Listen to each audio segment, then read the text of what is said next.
Hey YouTube, AZ Papa Les coming at you today with another of my, looks like it's going to be a series of tips and little things to help everything work out just a little bit easier on your Loadmaster and your Pro 1000s. And this one I think you could probably modify to actually work on maybe some Dillons and stuff.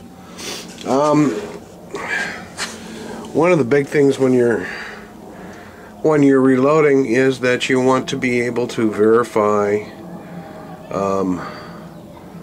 that your primers are feeding fine and that your powder is feeding and that you're not getting double or zero, or your powder dispenser isn't plugged up and not giving you any powder, and you'll end up with squibs or double loads, and that's just not a good thing to have happen. I saw an article on the once again, that Loadmaster forum. It's a great source for some information, guys. Go ahead and go check them out, and I think you'll be pleasantly surprised. It's a nice little forum on the Lee products. And a couple of guys went and got some these little flex neck LED flashlights, and they were attaching them here and using the flex light to shine down here on station number 4 to verify so you could light it up and see easier into the case, make sure you've got your powder charge in there. And a couple of guys decided that, you know, that's all great and it really works good, but man, going through batteries is just a pain in the butt.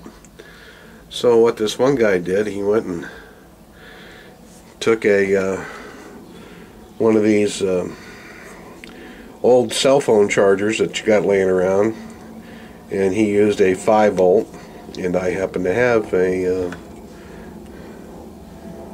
see if this thing will focus. Yeah, it does. Look at that. A 5 volt 1 amp output cell phone charger. This one happens to be from an LG cell phone. And what he did, he took did his mathematics to reduce the voltage down to 3 volts. Actually 3.3 volts is what most LEDs operate at. And he installed a couple of, or a resistor in line or attached to the LED, depending on how you want to do it.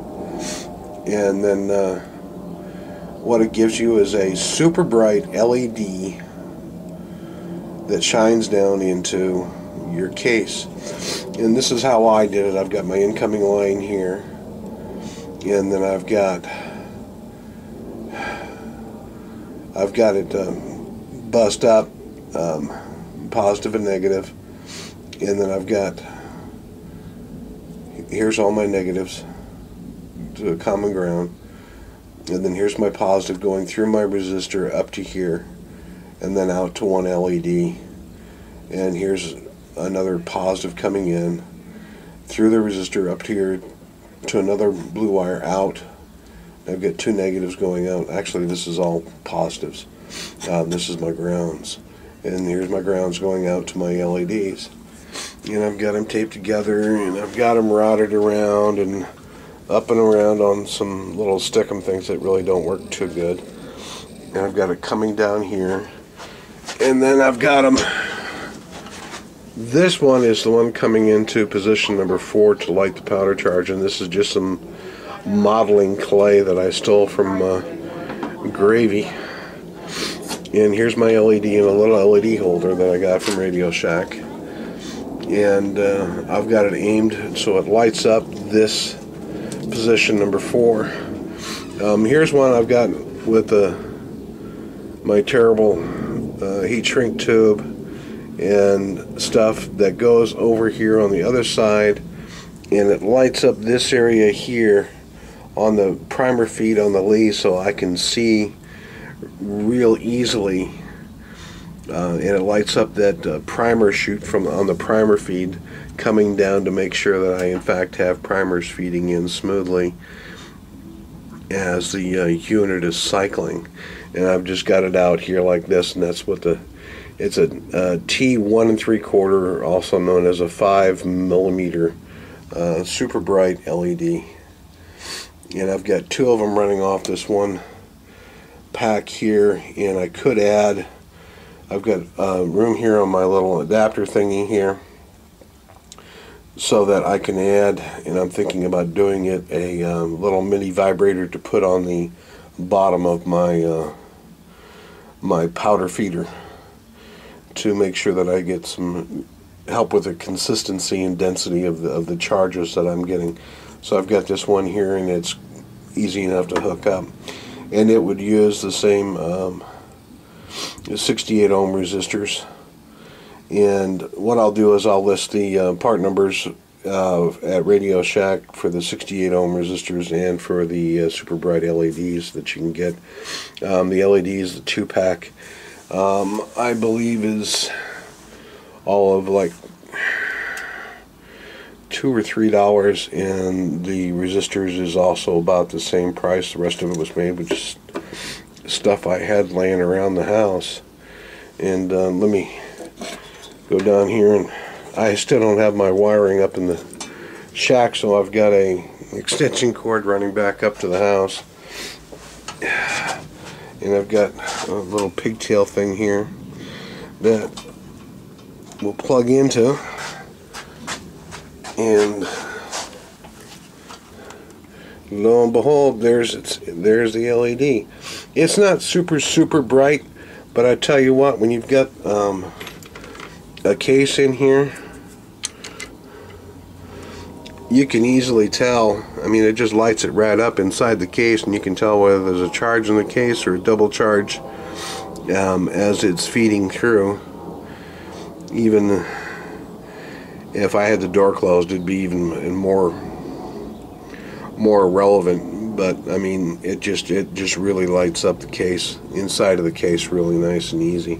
And it was a cheap, easy fix. You know, it cost me all of like $6, and I can run 3 of them on there, and the 2 LEDs and the little vibrator up here for my powder feeder. And like I said, I'll list the part numbers in the description down below from Radio Shack, and they're all common parts that every Radio Shack should have. Or you can order them online, or if you know somebody in distribution, you can call up and probably get samples. So, but anyway, there's my little fix. This is just an old phone junction box that we had sitting around that I used as a little kit deal. And I keep this all attached to my to the Loadmaster, so that if I change out the heads, no matter what head I put on, I've still got light coming down here on this position. Some of the guys were drilling holes here in the spaces and having the LED shine from below down into it.